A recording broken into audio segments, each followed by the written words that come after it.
आम आदमी पार्टी का क्या रुख है? देखिए, उपचुनाव जो होता है वो आमतौर पे सत्ताधारी दल हर तरह के हथकंडे अपना के उसको जीतने का प्रयास करता है। लेकिन उपचुनाव कहीं ना कहीं जनता के लिए एक मौका भी होता है अपने गुस्से का इजहार करने के लिए, अपनी नाराजगी जताने के लिए। तो मुझे लगता है कि उत्तर प्रदेश की जनता को इस समय का सदुपयोग करना चाहिए और इस चुनाव में उनको सबक सिखाना चाहिए। बाकी परिणाम 10 तारीख को आएगा, पता चल जाएगा। आपकी पार्टी का रुख क्या है? हम इस चुनाव में हिस्सा नहीं दे रहे हैं। किसको सपोर्ट? भाजपा को हराता हुआ जो भी दिखे उसको आप वोट करिए। अच्छा, बिहार चुनाव को लेके आपकी पार्टी का क्या रुख है?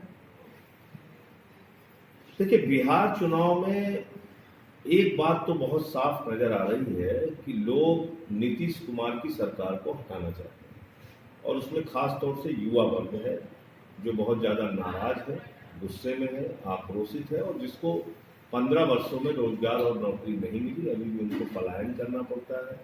और जब वही बिहार के लोग लॉकडाउन में वापस आने की कोशिश करते हैं तो उनको तंग किया जाता है, परेशान किया जाता है, लाठियों से पीटा जाता है, जानवरों की तरह जेल बना के स्कूलों में रखा जाता है। तो ये सब कुछ बिहार के लोगों ने बर्दाश्त किया है और मुझे लगता है कि अभी इस चुनाव में जो गुस्सा देखने को मिल रहा है नीतीश कुमार के लिए बड़ा झटका होगा 10 तारीख का पहले। अच्छा, ये जो चुनाव में वैक्सीन को लेके जो राजनीति लॉलीपॉप दिया जा रहा है आम जनता को, वैक्सीन का तो कोई मतलब ही नहीं है। वैक्सीन तो आई ही नहीं है तो बांटोगे कैसे? क्या बांटोगे? वैक्सीन की जगह अगर कुछ और देके बहलाना चाह रहे हो तो भाई भाजपा ही तो कुछ भी कर सकते हैं। उससे सावधान रहें लोग, क्योंकि ये बड़े फर्जी लोग हैं। पता चला वैक्सीन के नाम पे कुछ और पकड़ा दें तो उससे स्वास्थ्य को भी नुकसान हो सकता है। तो इसलिए मतदाताओं से आपकी क्या अपील है बिहार के मतदाताओं से? नहीं, बीजेपी जैसी पार्टी पूरे देश के अंदर इनका जो इस समय हालत चल रही है रोजगार पे, कानून व्यवस्था पे, इनको हराना ही हराना चाहिए जनता को, इनको सबक सिखाना चाहिए। हाल ही में आपका एक ट्वीट काफी चर्चित रहा जिसमें आपने मायावती जी को लेके आपने एक तंज कसा था जिसमें कहा था कि मायावती जी जो है भाजपा की समर्थक हैं।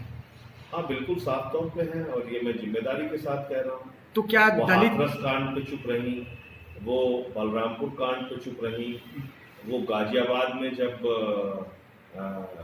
लोग हाथरस कांड से पीड़ित होकर वाल्मीकि समाज के, जाटव समाज के लोगों ने बौद्ध धर्म अपनाने का काम किया, तब वो चुप रही।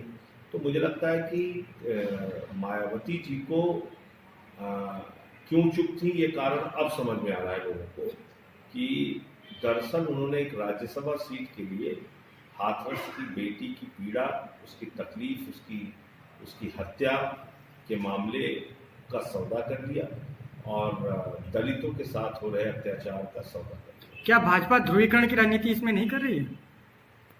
भाजपा करती क्या है? और तो उनके पास कोई शिक्षा की योजना है क्या? चिकित्सा की योजना है क्या? पानी बिजली पे कोई काम करती है क्या भाजपा? भाजपा तो एक दूषित मानसिकता वाली पार्टी है जो दिन रात नफरत फैलाने का काम करती है। उसके नफरत के जाल में लोग फंस चुके हैं, इसीलिए उसको वोट देते हैं, सीधी सी बात है। जी, अभी बलिया में हाल ही में एक कांड हुआ जिसमें वहां के बीजेपी के एमएलए सुरेंद्र सिंह जी का एक विवादित बयान रहा कि वो क्षत्रिय समाज के लिए आखिरी दम तक लड़ते रहेंगे। तो इसको लेकर किसी प्रकार की कोई कार्रवाई भाजपा शीर्ष नेताओं द्वारा नहीं की तो गई। क्षत्रिय समाज कहाँ लिखा हुआ है कि हत्या करने वाले का साथ देंगे, बलात्कार करने वाले का साथ देंगे? कहाँ लिखा हुआ है? कहाँ पढ़ा है उन्होंने? कौन सी पढ़ाई? किस क्षत्रिय समाज में लिखा हुआ है कि बलात्कार और हत्या करने वाले का साथ देंगे? ठीक।